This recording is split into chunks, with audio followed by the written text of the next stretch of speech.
Hey, so in this video we're going to talk about literally how to play with strings. So we have already spoken about what strings are and why do we use them. So basically just a little brief description about strings. Strings are nothing but a sequence of characters, or in other words an array of characters, which means in order to represent a sentence or a word which is obviously more than one character long, then we use strings in any programming languages. So basically what we're going to do in this video, or in this part of the video lesson, is we're going to actually discuss or see different string functions that are available in Java and Python. In Python we'll be seeing it in the next video. So in this video we'll basically be looking at different string functions in Java programming language. So one more thing here is that you might feel a little bit difficult to actually to memorize these functions, because the thing is these string functions actually vary for every different programming language, which means obviously you can't use the same function names in Python as we used in Java. So there basically the syntax varies, so the name of the functions also vary. So you will have to actually remember the name of these functions. And if you ask me how do you actually remember these functions, then I would say how I do.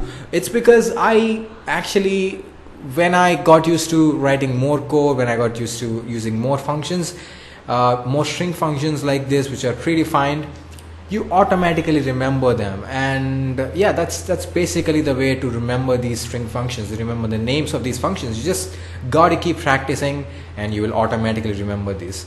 So anyways, so what we're going to do in this video is basically I have a list of string functions in Java. So we'll be talking about these string functions, and obviously there are more than just these string functions here, but we will be only learning about these string functions in this video lesson, or at least in this video, because these are the main basic or like a base functions, which means you can implement other string functions by using these functions. So yeah, we'll be talking about these, and maybe in the upcoming videos I might introduce you to other string functions as well, as per the need. So anyways, for now we'll be talking about these string functions, how to implement them in Java, and in the next video we'll be seeing how to implement them in Python. Well, that's a really long intro right there, but anyways, let's get started. First of all, actually let's create a class, our class right there. I'll say class strings. Okay, I think, yeah, don't use string as a class name, because string is a Java reserved keyword, so you can't use that as a class name. So you will have to use strings, plural form, or just anything other than the word string. Anyway, so then we just declare a main method. We say public static void main string args. Right, so this is the usual template we use for every Java program. So first of all, we're going to talk about how to actually find the length of the string. So for example, let me initialize a string. Let's say string st equal to hello. So basically, if I want to know the length of this string st, which is hello, then we use the length function, which is predefined.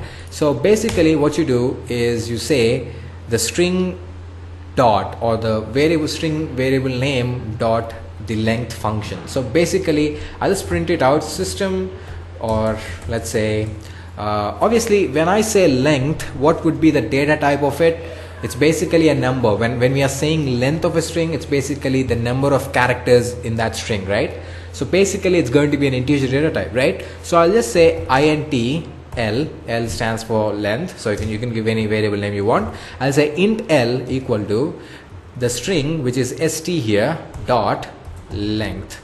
So length is the function that we use here in Java to find the length of a string. So obviously we'll have to also terminate with a semicolon. So st.length, it actually returns the length of this string st. So what's going to be the length of the string st? It's going to be 1 2 3 4 5. Yeah, 5 is going to be the answer for that. So let's actually go ahead and run this thing. Okay, I have to go to desktop /learn programming /10 strings. Yep. So let me compile the file first. It's strings.java.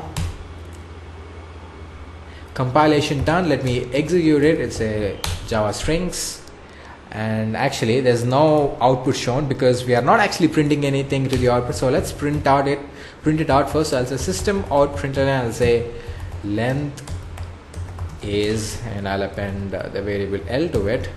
So yeah, let's compile it again and let's see the output. This time we'll be getting an output because we are actually printing something.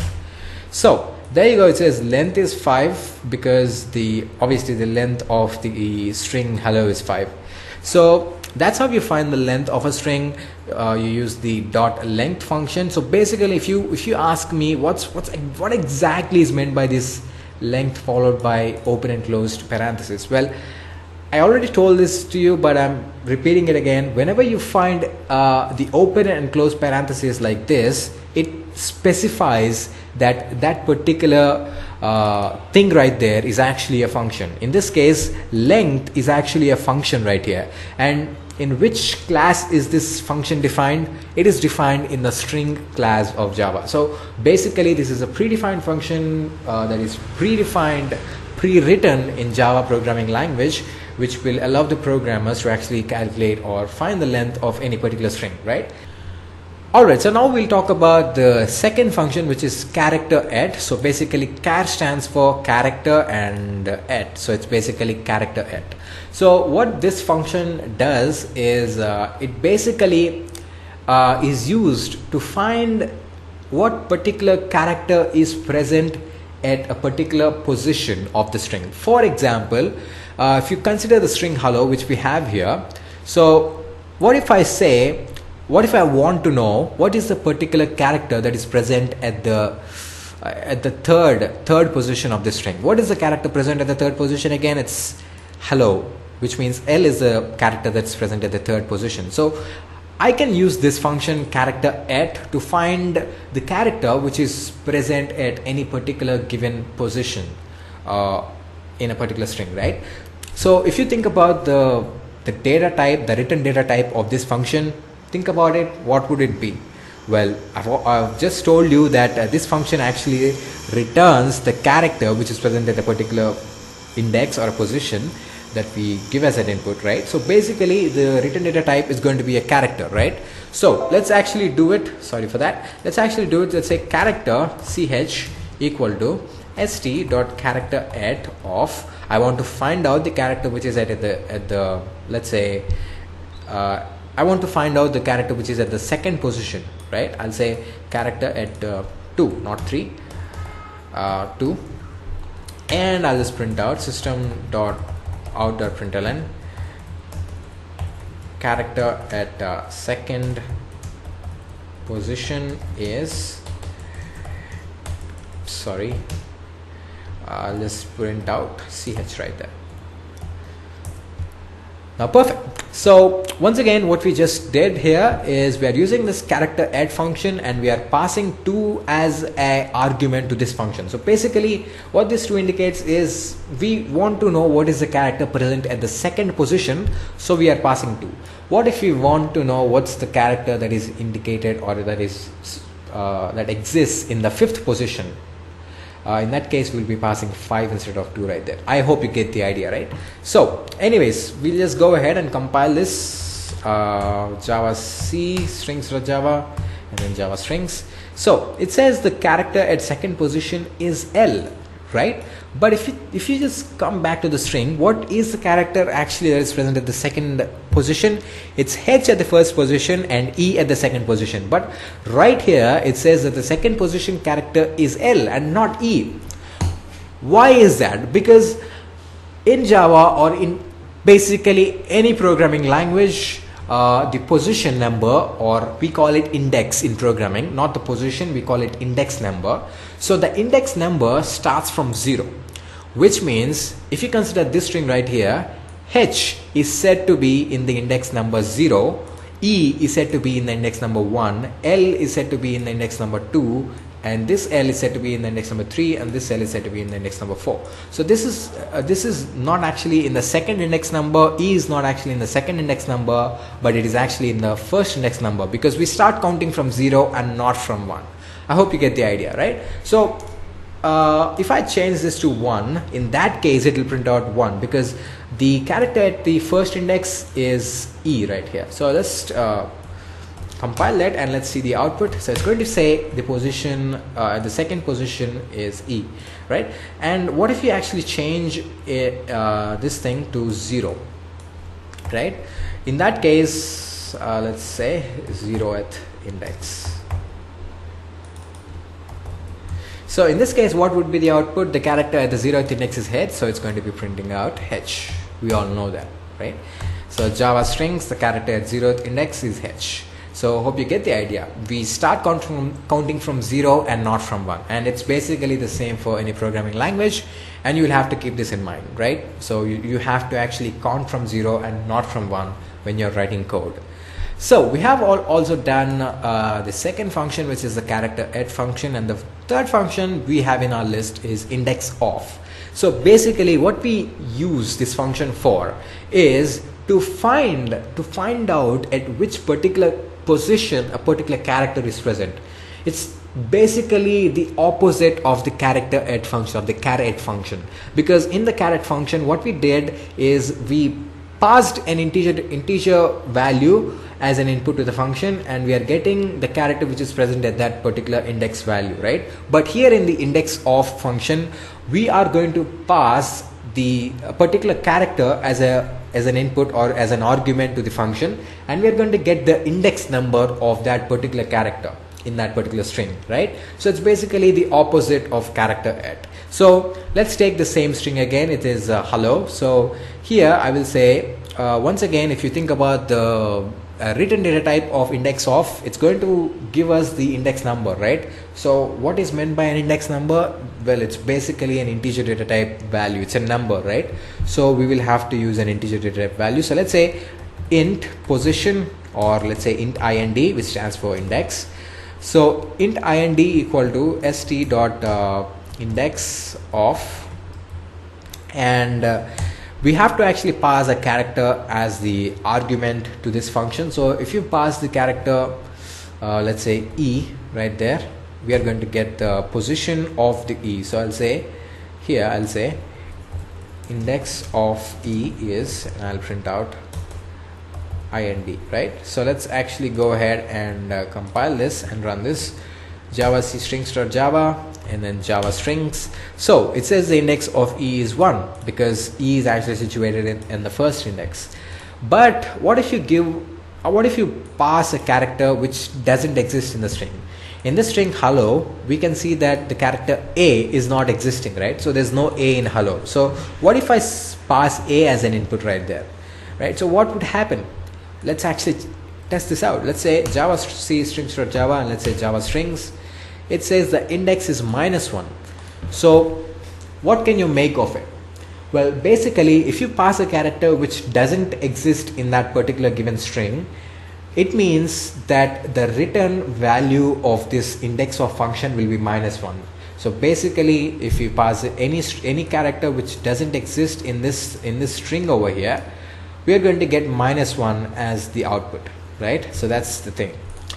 All right, this is one version of the index of function, and there is also another version of the index of function. So what if for example, okay, in this same string hello, you can see that there are two L's, right? Two L's one after the other. So what if I want to find the index of L? What would I do? I would just replace it with L, and if I compile it and if I run it, the index, okay, the index of L actually, not E. So let's compile it again. Right, it says the index of L is 2, so it's basically 0, 1, 2. So yeah, the index of L in hello is 2. But what if I want to find the index of the second L? So we now found out the index of the first L, but I want to find out the index of this L right here, the second L. In that case, how would you do it? How would you actually tell the compiler that no, I don't want to find the index of first L, I want to find the index of second L or third L or fourth or fifth L, right? So in that case, what you do is you can pass a second argument along with this character, and you can say the starting value from where you want to search for the character. So by default, the starting value will be 0, which means the search actually begins from the 0th index, which means from the start of the string from here. But if you say 2 here, then what the compiler does is it's going to start the search from the second index, which means it's going to start the search from here. Okay, let's say 3 here. So if you say 3 there, it's going to start the search from 0, 1, 2, 3. It's going to start the search from here. So it's going to search for the character L from the third index of the string, which means it's going to search this part of the string. So if you search for this part of the string, we obviously have only one L, which is the second L, which is what we want, right? So in that case, we'll be getting the index of the character L, the second L in the string, right? So let's actually try this out. Let's say java c strings.java and java strings. So it says the index is 3, which means we are correct. So what if we have another L right here at the end, something like that, right? Some gibberish and then there's an L. So what if we want to find the index of the last L right here? So you can do the same thing. Basically, you can say 4 here, because after this L there is no other L here until here, right? Until the last character, right? So if you say 4, if you pass 4 as the starting index value, what happens is that the search actually starts from this part over here. It starts from O. So all these 2 L's will get rejected and only this part will get searched. So we'll get the index of this L right there, right? So just compile that and run that. So there we go. It says 16. And there's also one other thing you could do. I'm not sure if it works, but let's try it out. If you want to find out the last index, which means the last occurrence of a particular character in a string, you can make use of the index of function by passing the starting index search value like that, or you can use another function which is also predefined. So it's basically, I think, last index of, and then you can say L, any particular character. So basically what this function does is it searches for the last occurrence of this character L in a particular string, and it gives you the index of that particular character. I think I is capital here. I'm not sure if it works, but let's check it out. Let's try it out. Hope it works. Java C strings.java. Well, it works, right? So Java strings, it says index is 16. So we got the same output basically, because this index is 16. So this is another way of, getting the last index of a particular character, right? Last occurrence of a particular character. If you want to know the index value, you can use this last index of function, or you could use a normal index of function by also making use of the second parameter, which is the the index value to start the search from. Right, so that's all about the index of and the last index of. And now we have substring.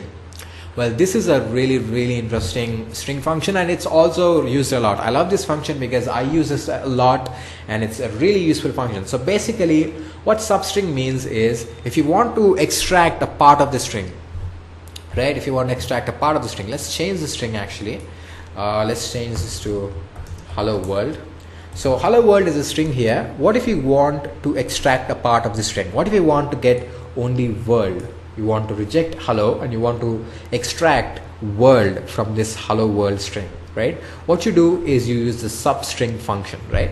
So in order to use a substring function, obviously the return type is going to be a string, because we are actually going to extract a part of the string, which means the value that we are going to get after using this substring function is also going to be a string, right? It's pretty obvious. So I'll say string sub st, I'll say st dot substring, and then I will say the starting index and the ending index. So what would be the starting index here? So let's count the index of this. It's 0, 1, 2, 3, 4, and space is also counted as a character, so we have to count space as fifth, as the character at the fifth index. So the search starts from 6, right? So you actually have to put 6 here, and and then you also have to put out the last index until where you want to extract the string. So I want the string until D, right? So what I'll have to do is I will have to say st.length -1. Okay, not -1, st.length.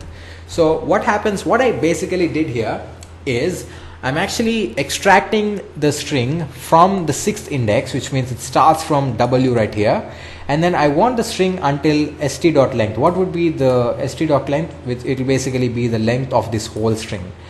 So which means I will get until this last character D. So substring, what it basically does is it will not actually consider the last character. If you say st.length here, so what's the length of the string? 1 2 3 4 5 6 7 8 9 10 11. So 6 and this st.length is going to be 11. But if you consider, if you say what's the character which is present at the 11th index, it's basically no character is actually present at the 11th index, because the index value stops at 10, right? So we actually have to use 11 right there, because what substring does is it extracts the string by not considering the last character. It vomits the character that is mentioned at the second parameter index value. I'll just show you. It's hard to explain, so I'll just say cls and javac strings.java and then java strings. Okay, I didn't print it out, so I'll just print it out. So I'll say system.out.println sub-st. Perfect. Now let's compile that and let's run it. So yeah, there we go. We got world right there. So basically let's actually change this value to 8. So this is the 6th index, this is the 7th index, and this is the 8th index. So basically the 8th index is going to be neglected. So we are not going to get the character which is present in the 8th index, but we are going to get the characters only until 8 minus 1, which means until 7. So we are going to get 6 and 7. That's it. We are not going to get R, which is the 8th index value character, right? That's the whole idea of substring, right? So let's actually go ahead and we're going to get WO as the output. Yeah, there we go. WO. Right. So that's all about the substring function, and then we also have the contains function. So basically what the contains function does is it checks if a particular substring is present in a string or not. We know a substring is nothing but a part of the string. So basically it checks if a particular sequence of characters is present in a larger sequence of characters. Basically if one string is present in another string, right? So you have string st is equal to hello world. So I'll say if st dot contains, so contains obviously returns a boolean data type value, which means true or false. So I can use it in an if block like that because it's a boolean data type value. So if st dot contains world, I'll print out system dot out dot println contains world. Yeah. Oh, world contains world. Right. Let's compile this and run that. So there we go, contains world. It's because world is actually present in this string st, right? So that's why this condition was satisfied and this print statement is executed. Now the next one is to uppercase. This is actually a really simple function. The name itself says that it is used to actually convert a string from a lowercase to an uppercase, right? So you can say, and once again the return type of this will be obviously the string. So I'll say string st underscore upper is equal to st dot to uppercase. Yeah, perfect. Now what this does is it converts this string st into uppercase. All the characters of the string st will be converted into uppercase and we will print it. So I'll say system.out.println st underscore upper. So we're going to get the capital of the string hello world, right? So let's compile that and execute it. Great, hello world.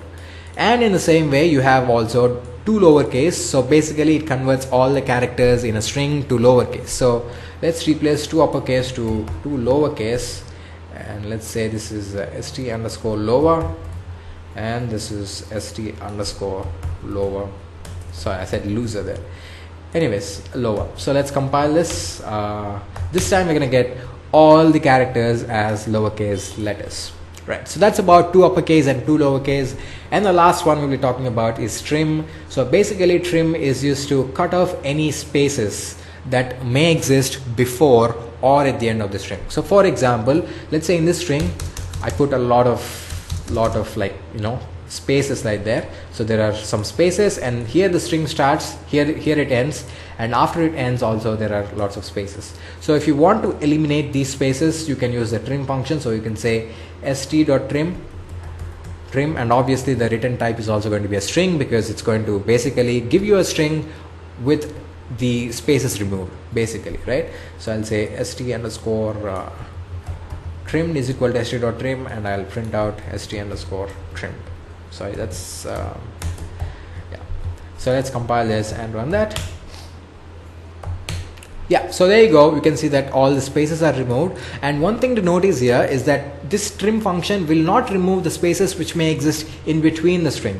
So if you see here, there is a space between hello and world. So you can clearly see that this space is not removed. That's because trim function will only remove the spaces which either exist before the start of the string or at the end of the string, right here or here. It will not remove any spaces which might be between the string, right? Yeah, that's all about the trim function. So we have discussed all of the string functions in Java programming language. Now we'll go to Python and we will see the equivalent functions of these in Python as well. And after that we will solve some questions, and we will be, you know, getting some confidence that we will be able to do anything with strings.